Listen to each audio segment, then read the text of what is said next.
सबसे पहले महादेव के चरणों में प्रणाम करती हूँ, मेरा प्रणाम स्वीकार हो। माता पार्वती के चरणों में प्रणाम करती हूँ, मेरा प्रणाम स्वीकार हो। कार्तिक गणेश दोनों भैया के चरणों में प्रणाम करती हूँ, मेरा प्रणाम स्वीकार हो। आप सभी गुरु भाई बहन के चरणों में प्रणाम करती हूँ और महादेव से दया मांगती हूँ कि हे महादेव, मेरे जितने गुरु भाई बहन हैं सब पे दया कीजिए, पल पल दया कीजिए। आज मैं जो कथा आप लोगों को सुनाने जा रही हूँ, एक गरीब किसान की दुख भरी कथा सुनाने जा रही हूँ। कथा अच्छा लगे तो मेरे वीडियो को लाइक कीजिए। अगर आप लोग नए हैं तो चैनल को सब्सक्राइब कीजिए। कमेंट बॉक्स में हर हर महादेव जरूर लिखिए। दोस्तों में रिश्तेदारों में शेयर कीजिए। आप लोग से हाथ जोड़ के विनती करती हूँ कि आप लोग कथा को पूरा सुनिए, क्योंकि आधा अधूरा सुनने से महादेव का अपमान होता है, पूरा सुनने से ज्ञान होता है। तो चलिए ज़्यादा बात नहीं करते हुए कथा शुरू करती हूँ। एक गांव में एक किसान था। किसान के घर में उसकी पत्नी, उसके 2 बच्चे थे, एक लड़का और लड़की। किसान बहुत गरीब था बेचारा, उसके पास खेती नहीं था कि वो खेत बो के अपने परिवार का पालन पोषण कर सके। वो जो भी कमाता था उसमें से कुछ पैसे बचा के महादेव के लिए जरूर कुछ न कुछ भोग लगाने के लिए ले जाता था। इस तरह से समय बीत रहा था। जब एक दिन की बात है कि 3-4 दिन बारिश लगातार होने लगा। जब होने लगा तो अब उसका काम ही नहीं चला, क्योंकि गुरु भाई बहन बरसात में काम नहीं होता है। अब 3-4 दिन तक किसान घर पे भूखा ही रह गया।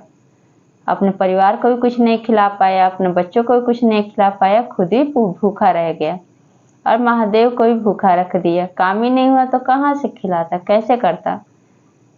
फिर जब 3-4 दिन के बाद जब बारिश खत्म हुआ, फिर क्या हुआ कि किसान अपने घर से निकल के महादेव के मंदिर, जिस मंदिर में जाता था पूजा करने, उस मंदिर में गया और महादेव के चरणों में गिर गया। गिर के कहता है महादेव से कि हे महादेव, 3-4 दिन बारिश की वजह से मैं आपको भोग नहीं लगा पाया, आपको पूजा नहीं कर पाया, एक भी पैसे का कमाई नहीं हुआ महादेव, क्या करूं मैं। इसलिए आज मैं खुद अपने आप को आपके चरणों में समर्पित करता हूं, अपने आप को आपके चरणों में चढ़ावा चढ़ा देता हूं, आप स्वीकार कीजिए। महादेव कैलाश पर्वत पे और माता पार्वती दोनों देखते रहते हैं और कहते हैं कि भक्त हो तो ऐसा ही हो। फिर क्या होता है कि अब वो देखता है कि महादेव उसको, किसान को कुछ नहीं जवाब देते हैं। फिर वो प्रणाम करके और वहाँ से जाने लगता है अपने घर की तरफ। जब अपने घर की तरफ जाने लगता है तो रास्ते में वहाँ पे छोटा सा पत्थर उसके पैर से लग जाता है तो गिर जाता है किसान वहीं पे। फिर जब उठ के देखता है तो देखता है कि पत्थर वहाँ पे लगा है उसके पैर से। पत्थर को उठा के फेंक देता है और सोचता है कि अगर इस पत्थर को साइड में ना फेंकूं तो आज मैं गिरा हूँ, कल किसी और को भी लग सकता है, कोई और भी गिर सकता है।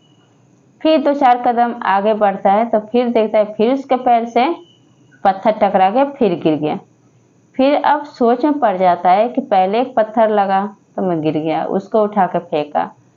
और जब दूसरी बार देखता है तो वहाँ पे कुछ नहीं रहता है।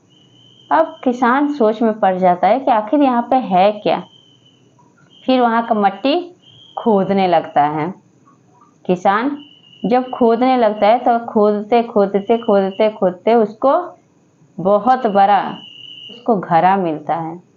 घड़ा देखता है कि घड़ा में इतना सोना का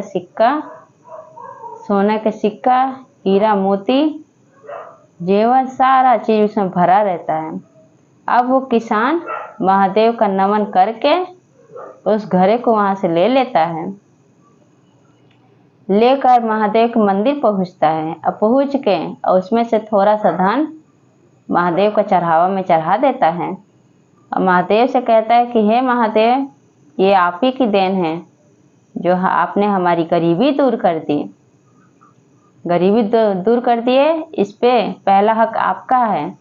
वहाँ से थोड़ा सा चढ़ावा चढ़ा के सोने के सिक्का, हीरा मोती, जेवर से जितना होता है सब चढ़ा के और वो घड़ा लेके घर चला आता है। जो उसका घर एक झोपड़ी था, अब उसमें इतना भरा रहता है सोना का सिक्का, हीरा मोती, जेवर सब, कि उसका महल बन जाता है। अब उसका गरीबी का दिन खत्म हो जाता है और वो अमीर हो जाता है। और इस तरह से महादेव से नित्य प्रतिदिन क्या करता है कि जो भी वो बनाता था तो सब ले लेके मंदिर में भोग लगाता है।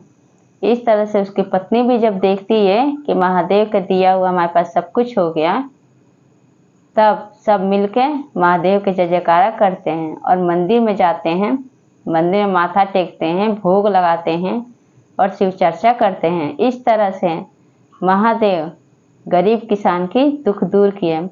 तो मैं भी कहती हूँ कि हे महादेव, जिस तरह से आपने उस गरीब किसान की दुख दूर की है, उस तरह से मेरे जितने गुरु भाई बहन हैं सबका दुख दूर कीजिए, हमारा भी दुख दूर कीजिए। तो ये कथा आप लोग कैसा लगा कमेंट में बताएं और सब बोलिए हर हर महादेव, माता पार्वती की जय।